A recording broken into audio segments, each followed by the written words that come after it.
Welcome back to the Q Show, the official podcast of QSoft. This is where we dissect the bold ideas shaping Africa's technological tomorrow. I'm your host, Ibukun Dairo, and I'm joined today by my brilliant co-host, Ayafe. How's it going? Good, and it's great to be here because we have a massive, and I mean a very massive topic to unpack today. Yeah, we really do. So here at QSoft, and especially with our Q Labs incubator, we operate heavily on the impact framework. And what that means is innovation, mastery, partnership, accessibility, capability, and transformation. We spend a lot of time talking about the capability and mastery side of things, how to transition from intent to increment, how to build an MVP, and how to deploy AI to solve African problems. But today we are talking about the ultimate shield for all that hardware. We are discussing how to stop people from copying your ideas, basically patents in Africa. Yeah, so if you look at some ideas we've already discussed, a particular one is from intent to increment. And once we got into that increment, there's a need for a pivot. So we are seeing incredible innovations across the whole continent, but the grassroots inventors and startup founders are still facing a systemic paradox, which is you have to build in public to get traction. But the moment you do, you risk losing your ideas to others. You risk unauthorized replication by better funded and sometimes foreign multinational entities. Basically, they just do a copycat of what you're doing, and since they have a better funding, they do it faster and release it to the public faster. Yeah, they have deep pockets. Yeah, exactly. So let's start from the foundation. I feel like for the developer writing proprietary algorithms or the engineer building off-grid solar hardware, what is the ontology of a patent? What is the actual deal being made here? So in legal terms, a patent is simply a grant bargain with the state. You, the inventor, you provide a very comprehensive public disclosure of the technical details of your invention. And in exchange, right, the government grants you an absolute monopoly for 20 years. And during that time, nobody else can make, use, or sell, or even import your invention without your explicit permission. Right. But it's not just like handed out free. It has to meet strict criteria, right? It has to be absolutely novel.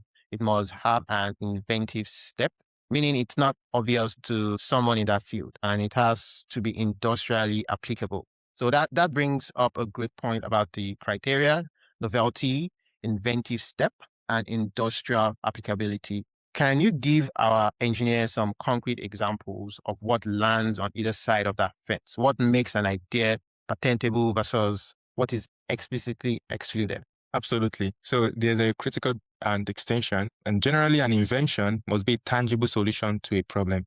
And I've also had the opportunity to speak with technology transfer office, someone from technology transfer office, to try to patent one of the ideas that I had. And he broke it down for me. And one of the things I could pick from what he said is this: all ideas is you can patent all innovations, but there are some things that you cannot patent. And to just give you some generally patentable ideas is, for example, maybe you're in the electrical domain, you design, you have a new cycle design for solar inverter that increases efficiency. So that design itself, you can patent it. What you won't be able to patent will be a discovery of a scientific principle or a mathematical formula. If you're in the manufacturing sector, process, a novel manufacturing process for producing a specific type of cement. What you won't be able to patent will be the presentation of that information, e.g. you have a chart, you have a graph, or just a new way of writing a book. Let's say if you find yourself in the technology or technical domain, you design a new algorithm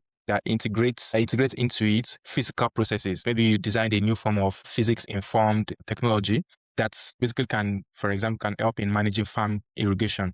That idea, that's algorithm that you've built, you can patent it, and then you came up with a new chemical compound that can be used for fertilizer or for medicine. That's new compound, you can patent it. But a mental act or method of performing it, you're not able to patent that. You can't patent a way of solving puzzle, I'd say, yeah, I guess the key takeaway is you can't patent the idea of a faster process. You must patent the technical execution of it. It must transition from the intent to a clearly defined practical increment. And before we move on, let's address the common confusion. Many of our listeners use the terms interchangeably, like patent, a copyright, trademark. So for a quick clarity check, how do we distinguish between them? Yeah, it simply boils down to what you're protecting. Now, a patent, you have an innovation, a new, non-obvious process of doing something, or a new machine or a manufacture or composition of matters, something very new, has not been done before. That you can patent that and you can actually protect it typically for 20 years. So nobody else can copy that invention for 20 years. Now, copyright is an original work of authorship. For example, a source code, a book, a music, a sculpture, a podcast that we are currently recording right now, which is simply the expression of an idea. All of these things are copyright. They are for us. They are like our expression of ideas. And that typically is for the life of the author plus 70 years. So nobody can just use some of the music or books or source code that you use 70 years after you're no more on earth, right? Trademark is simply a brand identity, is a word, phrase, symbol, or design that identifies and distinguish you, your products and services, the source of your goods from others. So it is the brand itself. And the duration is indefinite. It's as long as it is actively used in commerce and it can be renewed, right? And to just give you an example of that, you can't go, let's say Dangote now. Dangote's business is Dangote. You can't create a new business and call it Dangote. That is, the name Dangote is already for his business, so you can't use his name because it's trademark protected. But this is where reality checks comes in. When we look at the World Intellectual Property Organization, that's the WIPO, 2024 indicator, the statistics for Africans is heartbreaking. With all our innovations, inventions, and everything, is actually heartbreaking. We have a very massive population, very, very massive population, technological boom, even the issues, and we've discussed this also in some of the previous podcasts, the issues of Africans is specific to Africans, and some of this technology that we have are able to solve some of these issues in a unique and novel way. And with all of these, African accounts for merely 0.5% of the total world patent applications. So what are we doing? Yeah, that's less than 1%. And even in South Africa, which is the continent's most developed IP market, 90% of the applications are from non-residents. We have essentially become administrative receptacles for importing foreign monopolies rather than exporting indigenous African innovation. Why is there such a severe deficiency? Why do you think? Yeah, so I would look at it in three major structural flaws, actually. And the first one, which I believe should be the most important one, is the economic barrier. It's the prohibitive economic barrier. Let me put it that way. Now, when you look at the US or Germany, for example, to register a patent costs a fraction of their GDP per capita. But when you come to Africa, Kenya, for example, patent registration costs about 13.3 times the national GDP per capita. So it completely prices out the grassroots innovators. So instead of you to use money you have, instead of you to use to develop your products more or your novel ideas more, to protect it, you want to spend that money on the patents and the patent processes. And that is actually a very, very discouraging factor. It's a very discouraging factor, especially when you look at Africans and the GDP of Africans. So yeah, it's like you don't even have the money to even file for a patent in the first place. If it's already 13.3 times the national GDP per capita. So it means you have to work for like 2 years before you pay your own bills, before you then even work on your idea, and then before you file a patent, you can see the cost. So it's an economic blockade. But the second flaw might be even worse, and it's something people rarely talk about: the depository system crisis. Can you explain how this is crippling us, especially in places like South Africa? Definitely, is actually very infuriating, not gonna lie. So in a depository system, the patent office basically they just check if your paperwork is formatted correctly and if you've paid a fee, and that's all. They don't try to conduct any substantive investigation whether what you are claiming is actually new or what you have invented is novel to that field. They just grant it, so anybody can just put together some paperwork and just submit. Oh yeah, it's well aligned, it's justified. Yeah, you use font size of Use the right font. Use the right font. Exactly. And they just check all of those things. And most importantly, oh, have you paid? Oh, yeah, you've paid. Okay. Yeah. You can go now. Approved, you can go. That just basically watered down the whole patenting in Africa. And research has shows over 80% of patents currently enforced in South Africa would likely be rejected in US or Europe. And if it's rejected globally, then what is the real world impact? Yep. And the real world impact of that is devastating, particularly for public health. Foreign pharma companies use this to evergreen their patents. They take a 20-year-old drug, change the dosage slightly, and because the office doesn't investigate it, they get a brand new 20-year patent. It blocks affordable generic medicines and extracts wheeled from the continent. It's a colonial legacy operating in plain sight.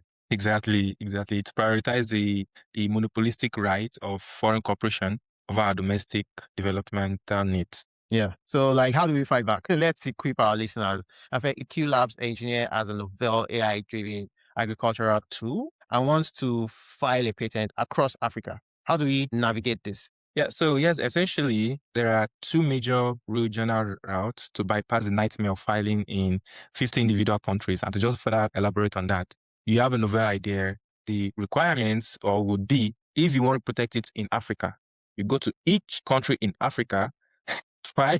That's ridiculous. Hope that it gets accepted. You have to navigate each of the countries' bureaucracy. Let me just point out again, because of the structure of Africa, almost 50. Yeah. You get approved, you pay for that. So you can see how it's impossible. Yes. Yeah. So to file in 50 countries is impossible. But luckily, there are like two. So the first one is the ARIPO or ARIP, which stands for the African Regional Intellectual Property Organization, and is governed by the ARPO protocol. And this covers 22 English-speaking states. But you should be aware that ARIPO uses a designation system. That means you have to pick and pay for each specific country you want protection in. And it will come as that of March 2025, that was last year, like almost exactly last year. Their fees skyrocket. Now they require a substantial examination jumping from $600 to $1,000. And then you have to ask yourself, is really our innovators in Africa GDP, and we really afford that? Yeah, that's what your middle class person probably ends in like 6 months. Yeah. That forces innovators to be incredibly precise with their claims to contain the costs. What about the other Francophone nations? Because that one is for the English-speaking nations. Yeah, and that brings us to OAIP, which it stands for Organisation Africaine de la Propriété Intellectuelle. I hope I pronounced that well. Yeah, that's French. And it's governed by the Bengal Agreement. And it's simply an all or nothing regime for 17 member states. One application and you get uniform protection across all 17 states. And the huge news here is that as of last year, January 2025, PI has finally moved away from the dispository system and is now conducting rigorous substantive examination. This drastically improved the legal certainty of their patent and also can be easily recognized outside of Africa. And I should know this is, we mentioned 22 states and 17 states, and you have 50 states in Africa, 50 countries. Yeah. So yeah, I mean, that's a crucial breakdown of the regional routes. But this brings up a critical point for our listeners, especially the many Nigerian founders listening in. It is a key detail to remember. Nigeria is not a member of ARIPO or OAPI. This also applies to the upcoming framework of the Pan-African Intellectual Property Organization, PIPO, under the AfCFTA. It's designed to harmonize, but the domestic filing requirements remains, particularly for Nigeria. Yeah, and that's absolutely correct. And what this means for a Nigerian innovator is that the regional protection in those 39 member states through ARIPO or OAIP, it still leaves your innovation vulnerable to legal copying within Nigeria itself. And for domestic protection, of course, a Nigerian must then file separately with the Nigerian government through the National Office for Technology Acquisition and Promotion, NOTAP, or through the Nigerian Industrial Protection Office, that's NIPO, and this, which basically manages patent registration through its portal in line with Patent and Design Act, which is a separate mandatory step for true national security of your IP. Yeah. It means, first of all, in Nigeria, you have to first patent it with NIPO or NOTAP. And then after you do that, then you identify the other countries you want to expand into. And then you look at the body governing that particular region. We don't know when they're going to be progressive and then follow this unifying approach as well. But it's a massive step forward because securing this patent isn't just about ego, which is very, very paramount in this current age. It's about sovereign economic mastery, sovereignty. When our grassroots innovators secure patents, they build proprietary moats. It's not like no one else is going to know your idea. This is actually you protecting your idea and ensuring that even future generations would have like idea of what you've done because you're properly documenting that invention, that novel idea.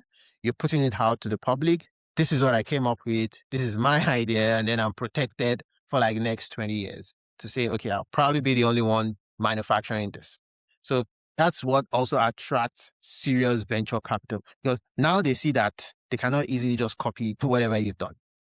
But they still want a slice of that cake. So then they'll probably just invest in you so they can at least get back value from whatever idea you have.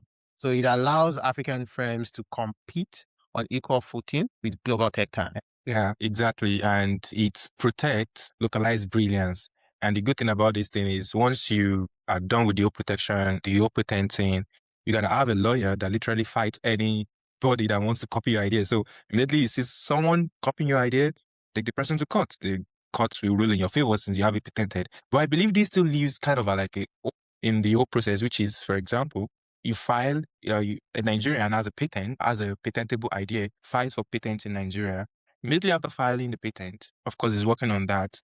The Nigerian has to move really, really fast to other regions. Else, there's nothing, you don't have a legal backing for that idea in those other regions.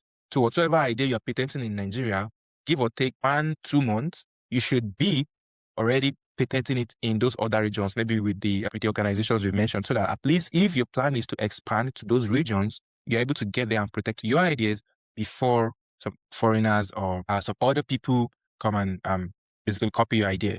And like I said, this actually protects local brilliance. And think about Sheyi Ojelabi in Nigeria with Sitok, which is a smart glove for the visually impaired, or Richard Ture's Lion's Light in Kenya, or even the indigenous Kwa and San communities in South Africa, legally protecting the traditional knowledge surrounding rooibos tea.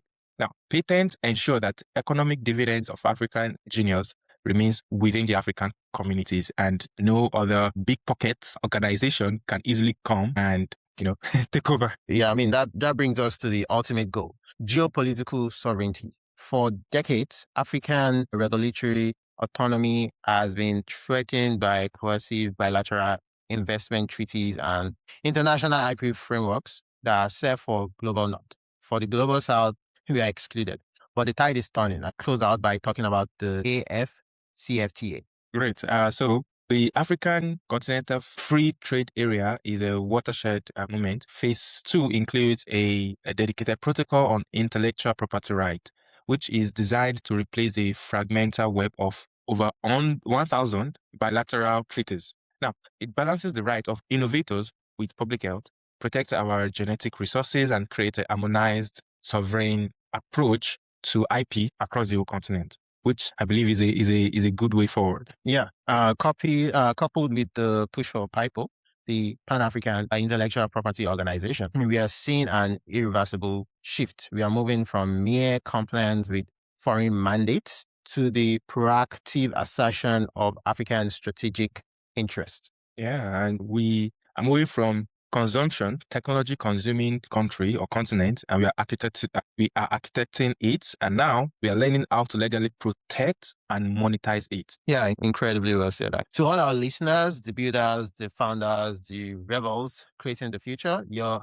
ideas are the sovereign wealth of this continent. They're very, very important. Your ideas would pave the way for the future. So you need to transition from the intents to increments, but make sure you protect your increments. Understand the frameworks, demand subsidized filing fees for SMEs from your policymakers, and secure your intellectual property. So thank you for tuning in to the Q Show. Keep building, keep mastering, and we will see you on the next episode.